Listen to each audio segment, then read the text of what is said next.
అసలు అసాధ్యం. అవును.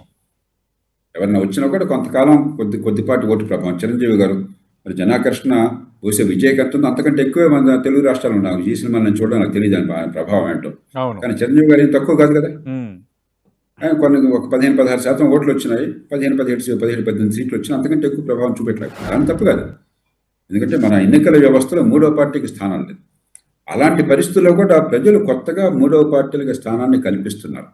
లోక్సత్తాకి స్థానం ఇవ్వలేదు, మరి చిరంజీవి గారి స్థానం ఇవ్వలేదు, పవన్ కళ్యాణ్ గారికి స్థానం ఇవ్వలేదు. అక్కడ ఆప్గాని ఇతర పార్టీలు వచ్చినాయని చెప్పంటే ఒక పార్టీ ప్రజల మనసులో అంతర్ధానమే, మూడో పార్టీగా రాలా. ఒక రెండో పార్టీని ప్రజలు చంపేశారు, ప్రజల మనసు నుంచి తొలగిపోయింది వివిధ కారణాల వల్ల.